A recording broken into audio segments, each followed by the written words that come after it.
Hey there, House here. Sorry for the few week hiatus that I was on, but I'm back now. And just in time to give you my thoughts on which NBA teams are primed to do something pretty special in this back half of the season as well as the postseason. So first, let's get the obvious ones out of the way. The LA Lakers went into the break 3.5 games out of first place for the conference, but that type of play and carrying the team on his back has begun to show in the 36-year-old veteran, as he himself has stated that he needs a few days off to deal with some of those bumps and bruises. If Anthony Davis is expected to miss more time or suffer a re-injury during his road to recovery, this could spell disaster for the NBA champions. The other team that has been playing at a very high level while dealing with their own fair share of injuries and COVID-related absences are the Philadelphia 76ers. It appears that finally trusting the process has shed some light on some MVP ability of Joel Embiid. The fact that the 76ers have stayed atop the Eastern Conference while dealing with injuries and COVID-related absences to Joel Embiid, Ben Simmons, and Tobias Harris is pretty remarkable. Not to mention that when Embiid has been on the court, he's continually been dealing with a back injury, something that is not easy to overcome night after night. If this team can get healthy and stay that way, expect them to stay atop of the Eastern Conference. Now, another team that is worth mentioning based solely on the names that they have accrued onto their roster are the Brooklyn Nets.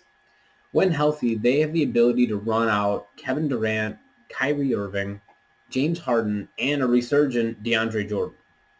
The main problem is none of them play defense. This team's chance at winning are based solely on them being able to outscore you, because they definitely aren't going to stop you. During the All-Star break, they also landed former All-Star Blake Griffin after his buyout with the Detroit Pistons. Now, he is far from the player that he was during his time with the Clippers, but paying chump change for a guy who has the ability to score coming off of your bench is a fun problem for head coach Steve Nash to figure out. If and when Kevin Durant returns, expect this team to be the one to watch as the NBA playoffs start. They'll definitely be a part of some high-scoring affairs.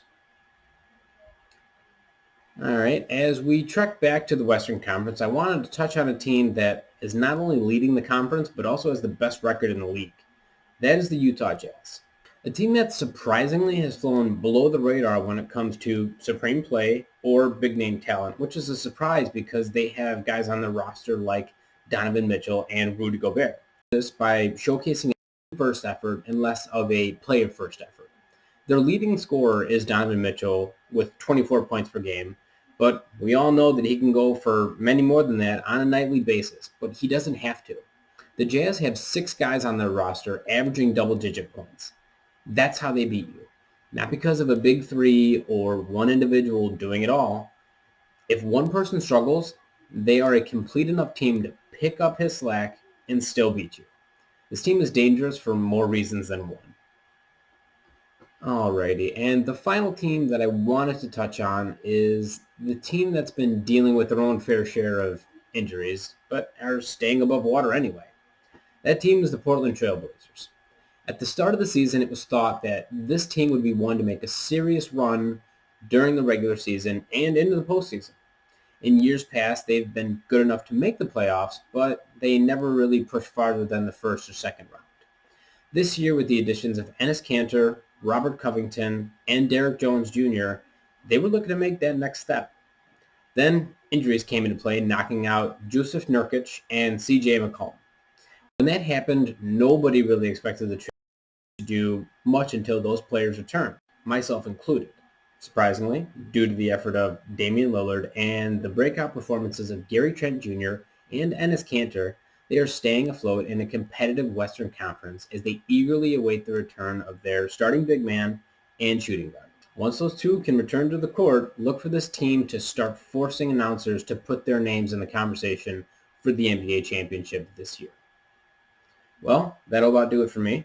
As always, thank you for tuning into the House Report. I am very excited for the second half of this NBA season as teams continue to battle for a spot in this new format of the playoffs. Before I leave, I just want to say something to all my betting friends out there. Remember, you'll win some and you'll lose some, but the house always wins.